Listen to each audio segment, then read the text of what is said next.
दिल मिलने चाहिए, दल मिले या ना मिले, देशवासियों के साथ और दलों के बीच दिल मिलना चाहिए। आज जो ये बैठक मुंबई में हो रही है उसमें केवल और केवल दल मिल रहे हैं, दिल किसी का किसी से नहीं मिल रहा है। अंत में इतना ही कहूंगा कि आज के समय के साथ चलना चाहिए। ये कहना अनुचित नहीं होगा, अतिशयोक्ति भी नहीं होगी कि जहां तक एनडीए का सवाल है, हम चंद्रयान हैं, मिशन 3 भी सक्सेसफुल होगा, तीसरी बार भी सही तरीके से आप देखिएगा हमारी सरकार बनेगी, मिशन 3 भी सक्सेसफुल होगा और चंद्रयान की लैंडिंग के पश्चात तो यह लैंडिंग भी साउथ पोल पर होगा। अर्थात विकास इस बार मोदी जी के तीसरे टर्म पे वहां पहुंचेगी, वहां लैंडिंग होगी, उस जगह कोने कोने तक जाएगी जहां किसी ने कभी कल्पना भी नहीं की थी। देश बहुत आगे बढ़ा है और जैसे मोदी जी ने कहा था मिशन 3 में हम तीसरे नंबर की अर्थव्यवस्था पूरे विश्व में बनेंगे। We will become the third power in this world as far as economic power is concerned, as far as economy is concerned. एक और हम चंद्रयान है, हमारा प्रज्ञान रोवर भी निकला हुआ है, काम भी कर रहा है, विकास भी चल रहा है। और कांग्रेस पार्टी आपको बता दे, आपका मिसाइल लॉन्च नहीं होने वाला है, फ्यूएल नहीं है, आपके मिसाइल में फ्यूएल नहीं है। 2013 से 1000 कोशिश आप कर चुके हैं, खाट यात्रा, अमुक गठबंधन, तमुक गठबंधन, सब कुछ आपने कर लिया है कि आपका मिसाइल कैसे भी करके लॉन्च हो। ये आप घमंडिया गठबंधन करके आप सोच रहे हैं कि आपका मिसाइल लॉन्च हो जाएगा। नो, मिसाइल लॉन्च नहीं होगा क्योंकि उस मिसाइल में फ्यूएल नहीं है। हमारे चंद्रयान में विकास है, आपके मिसाइल में फ्यूएल नहीं है। इसलिए देश की जनता जानती है कौन सा यान लैंड करेगा और कौन सी मिसाइल नहीं उड़ेगी। ये देश की जनता भली भांति जानती है। बहुत बहुत धन्यवाद। कोई प्रश्न हो तो अवश्य पूछें। There is a credit war on G20 preparation in Delhi, but there is also another controversy erupted. Aam Aadmi Party is saying that you have insulted Hinduism by putting shivlings as fountains at Dhaula Kuan. How do you react to that? See, as far as Aam Aadmi Party is concerned, they are mostly credit mongers. For anything and everything, they will take credit. It's astonishing that after the successful elections in other countries, they have not claimed credits. I believe as far as G20 is concerned, I would keep myself away from the politics around G20 because it's serious business. Aam Aadmi Party is always busy with non-serious issues. We should be serious about serious issues, not as non-serious as Aam Aadmi Party. But how do you react to the shoveling? I have not seen that. देखिए, जहां तक आम आदमी party और G20 पे उठाए हुए सवालों का प्रश्न है, G20 एक सीरियस बिजनेस है। पूरे विश्व के 20 राष्ट्राध्यक्ष यहां आने वाले हैं। यह देश के लिए गौरव का विषय है। उस क्षण में जिस प्रकार के नॉन सीरियस बिजनेस आम आदमी पार्टी कर रही है, नॉन सीरियस व्यवहार आम आदमी पार्टी का है, मुझे लगता है हमारे तरफ से सबसे अच्छा आचरण रहेगा कि उनको कोई उत्तर ही न दिया जाए, क्योंकि वो यही चाहते हैं, अटेंशन सीकिंग, क्रेडिट सीकिंग और छोटी राजनीति वो यही चाहते हैं। G20 राजनीति की परिधि से बाहर है, it is outside the orbit of politics. India की गठबंधन में क्या कहेंगे? अभी देर से कह ही रहा था सर। असदुद्दीन ओवैसी ने जो मुजफ्फरनगर में जो घटना हुई थी उसको लेकर के उन्होंने कहा कि हमने बच्चे के पिता से बात किया तो उससे पूछा कि आप पुलिस में क्यों नहीं गए, तो उन्होंने बताया कि हमें ये कहा गया कि माहौल खराब हो जाएगा, इसलिए। तो उन्होंने कहा कि मैं चुप नहीं बैठूंगा, चाहे जो भी स्थिति हो, भाड़ में जाए, माहौल खराब होना। इस तरीके का बयान असदुद्दीन ओवैसी की तरफ से। देखिए, मैंने अभी वो देखा नहीं है, मुझे लगता है देखने के बाद कमेंट करना चाहिए। आज का जो विषय घमंडिया गठबंधन के लिए था वो विषय समाप्त हुआ है। She wants Bharat Ratna for Amitabh Bachchan, and she said that it should have been given earlier. And तो एक तरफ बैठक होने ही है मुंबई के अंदर इंडिया गठबंधन की, विपक्ष की बैठक, तो वहीं बीजेपी इस मामले को लेकर हमलावर है। बीजेपी ने सवाल खड़े किए हैं कि विपक्ष के पास न तो मुद्दा है न चेहरे हैं, जबकि एनडीए सत्ता के चांद के ऊपर चंद्रयान 3 की तरह एक बार फिर लैंडिंग करेगा 2024 के चुनाव में। तो संबित पात्रा, बीजेपी नेता, बीजेपी प्रवक्ता, मीडिया को संबोधित कर रहे थे। मीडिया के सवाल जवाब के दौरान उन्होंने ये तमाम बातें कही। उन्होंने कहा कि मिशन 3 भी सफल होगा बीजेपी का, और विपक्ष का गठबंधन, उसके पास न मिसाइल है न फ्यूल है, और वो अपने इन मंसूबों को पूरा नहीं कर पाएगा। जी न्यूज़।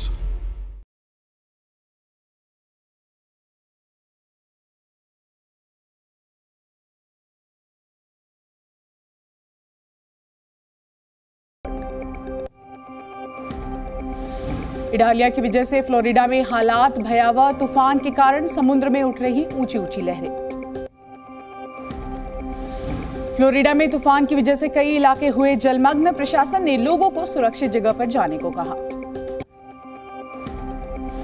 फ्लोरिडा में इडालिया ने मचाई तबाही। कई घरों में पहुंचा नुकसान, कई इलाकों में गिरे पेड़। फ्लोरिडा में तूफान इडालिया से हालात हो रहे हैं और भी खराब। सैटेलाइट वीडियो सामने आई, देखा खौफनाक मंजर। फ्लोरिडा के बाद पूर्व जॉर्जिया पहुंचा तूफान इडालिया। तेज हवा के साथ बारिश भी शुरू। INDIA गठबंधन की आज मुंबई में 2 दिवसीय बैठक। कुल 28 पार्टियां होंगी शामिल। INDIA गठबंधन की तीसरी बैठक का एजेंडा सामने आया। सूत्रों के मुताबिक लोगों और गठबंधन के स्ट्रक्चर पर होगी चर्चा। INDIA की बैठक में कई मुद्दों पर होगी चर्चा। सूत्रों के मुताबिक 5 से 10 कोऑर्डिनेशन कमेटी के सदस्यों का होगा चुनाव। INDIA गठबंधन को मजबूत करने के लिए भी लिए जाएंगे कई फैसले। सूत्रों के मुताबिक राष्ट्रीय एजेंडा के लिए बनेगी कमेटी।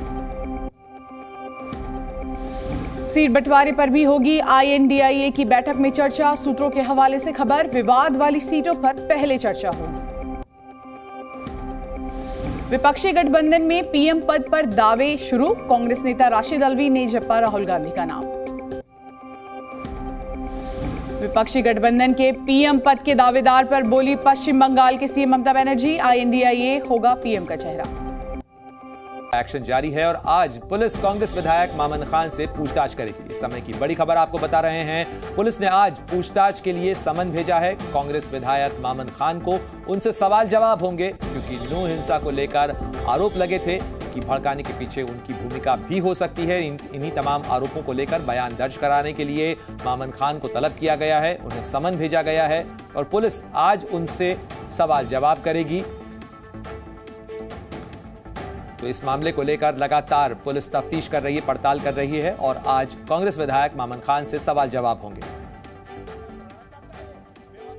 नौ हिंसा के मामले में फिरोजपुर झिड़का विधानसभा क्षेत्र से कांग्रेस विधायक मामन खान से नूह पुलिस आज पूछताछ करेगी। इससे पहले विधायक को 30 अगस्त को हाजिर होने के लिए नोटिस जारी किया गया था। आज SIT पूरे मामले में मामन खान से पूछताछ करेगी। फिरोजपुर झिड़का के DSP सतीश कुमार SIT के प्रमुख हैं और उनकी देखरेख में ही विधायक मामन खान से SIT पूछताछ करेगी। वहीं दूसरी ओर गृह मंत्री अनिल विज ने बड़ा दावा किया है। 28, 29, 30 जुलाई को विधायक मामन खान जहां भी गए थे वहां हिंसा हुई। फिलहाल SIT हिंसा में विधायक की भूमिका को लेकर पूछताछ की जाएगी। सूत्रों के मुताबिक पकड़े गए कई आरोपी मामन खान के नजदीकी बताए जा रहे हैं। इसकी तह में जाने के लिए विधायक को पूछताछ के लिए बुलाया गया है। इतना ही नहीं, हरियाणा के गृह मंत्री अनिल विज के बयान के बाद मामन खान की मुश्किलें और बढ़ गई हैं। हरियाणा सरकार का आरोप है कि इस दंगे में कांग्रेस नेताओं का हाथ था। और आगे बढ़ते हुए अब बात करते हैं अमेरिका में इडालिया तूफान के कहर की। करीब 1000 से ज्यादा उड़ानें रद्द कर दी गई हैं। इस तूफान के मद्देनजर साथ ही लाखों घरों की बिजली भी प्रभावित हुई है। अमेरिका के फ्लोरिडा में तूफान से भारी नुकसान हुआ है, घरों में पानी घुस गया है। इन तस्वीरों को देखकर आप अंदाजा लगा सकते हैं कि किस तरीके का सूरत हाल फिलहाल अमेरिका के फ्लोरिडा में नजर आ रहा है।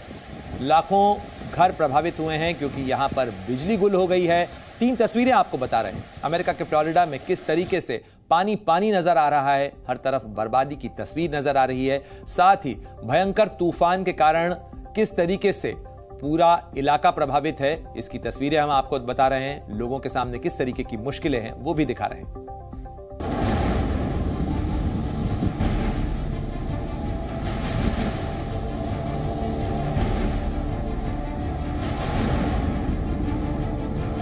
फ्लोरिडा में इडालिया ने मचाई तबाही। इडालिया की रफ्तार मचा हाहाकार। तूफान से सब कुछ हुआ बर्बाद। इन तस्वीरों को देखकर आपकी सांसें रुक जाएंगी।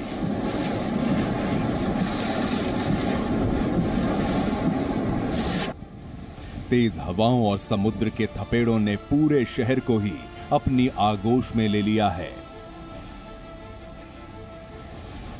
दूर दूर तक सिर्फ पानी ही पानी दिख रहा है।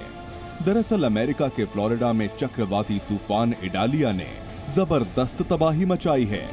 तस्वीरों में आप देख सकते हैं कि तूफान के कारण समुद्र में ऊंची ऊंची लहरें उठ रही हैं।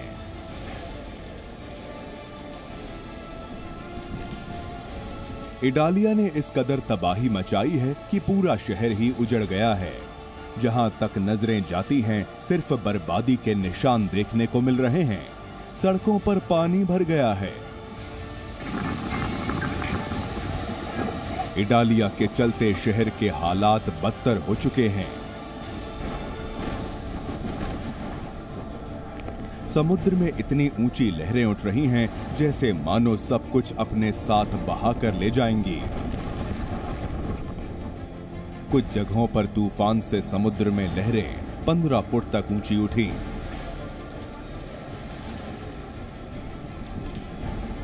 तटवर्ती इलाकों की बात करें तो आसपास के कई इलाके पानी में डूब चुके हैं। खासकर टेम्पा की खाड़ी में चक्रवाती तूफान श्रेणी 4 में तब्दील होकर खतरनाक रूप ले चुका है, जिसका असर आसपास के इलाकों में देखने को मिल रहा है।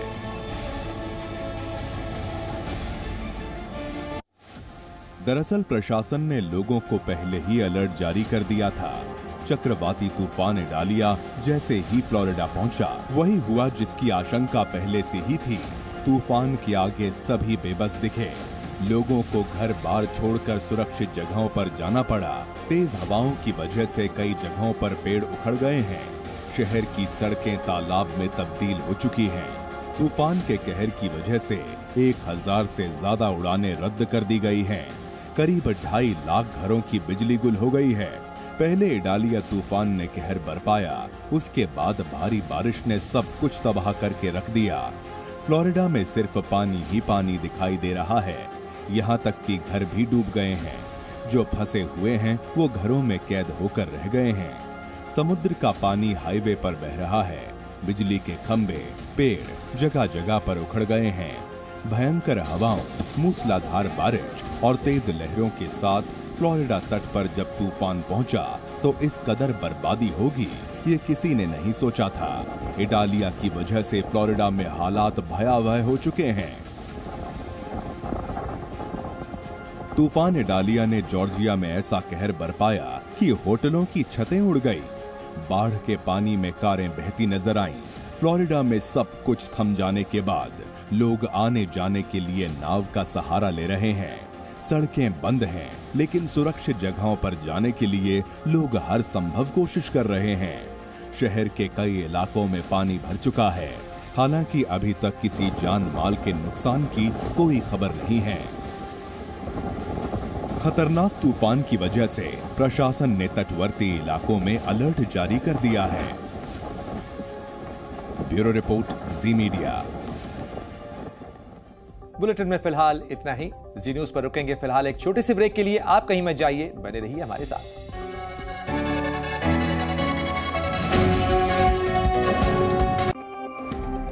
गाजियाबाद में वकील के चैम्बर में घुसकर हत्या।